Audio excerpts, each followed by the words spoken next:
CM Revanth Reddy విద్యార్థుల fee reimbursement బకాయిలు చెల్లించుకుంటే వెంటనే రాజీనామా చేయాలి అని బీజేపీ రాష్ట్ర ప్రధాన కార్యదర్శి వీరేందర్ గౌడ్ డిమాండ్ చేశారు. యాదాద్రి భువనగిరి జిల్లా భువనగిరి అంబేద్కర్ చౌరస్తాలో గురువారం విద్యార్థుల ఫీజు రియంబర్స్మెంట్ విడుదల చేయాలని బీజీవైఎం ఆధ్వర్యంలో పెద్ద ఎత్తున ధర్నా నిర్వహించారు.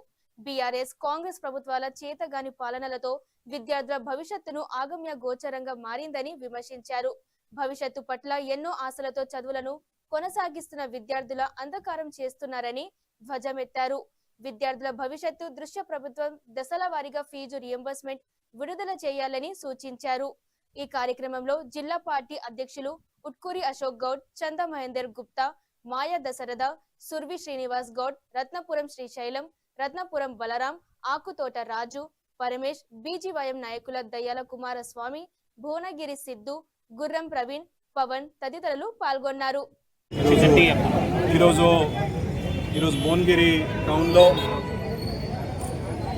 అధ్యక్షులు అశోక్ గౌడ్ గారు, అదేవిధంగా బీజేపీ అధ్యక్షుడు సురేష్ గారు, అదేవిధంగా కుమార్ గారు, వారందరితో జగన్మోహన్ రెడ్డి గారు, అదేవిధంగా ఇక్కడ ఉన్నటువంటి జనతా పార్టీ సీనియర్ నాయకులందరూ కూడా కలిసి ఇక్కడ ఉన్నటువంటి విద్యార్థులని మోటివేట్ చేసి వాళ్ళందరినీ ఈరోజు ఈ ధర్నాలో పాల్గొనడం జరిగింది.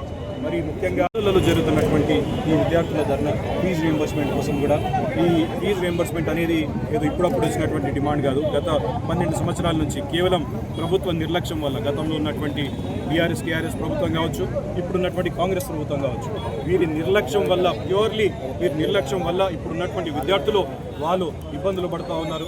వాళ్ళు కాలేజీలో ఫీజులు కట్టకపోయే వరకు చాలా యాజమాన్యాలు వాళ్ళకి ఎగ్జామ్స్ వచ్చినప్పుడు హాల్ టికెట్ ఇవ్వడం లేదు.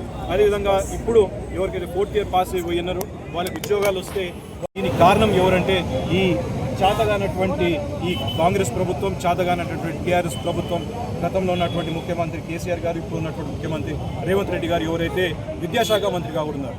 మేము భారతీయ జనతా పార్టీ తరఫు డిమాండ్ చేస్తూ ఉన్నాం, వెంటనే ఫీజు రియంబర్స్మెంట్ని మీరు డిస్పర్స్ చేయాలి. ఒకవేళ మొత్తం కాకపోతే అంచెలంచెగానైనా పెద్ద ఎత్తున మీరు డిస్బర్స్మెంట్ చేసి విద్యార్థులను ఆదుకోవాలి, చదువుకోవాలని చెప్పి ఎంతో ఆశతోని విద్యార్థులందరూ కూడా ఈ కాలేజీలలో జాయిన్ అవుతారు. మరి ఆశను నిరాశ చేస్తున్నటువంటి ఈ ముఖ్యమంత్రి గారు వెంటనే మీతో అయ్యిందంటే చేయండి, లేదంటే రాజీనామా చేసి పదవి దిగండి అని చెప్పి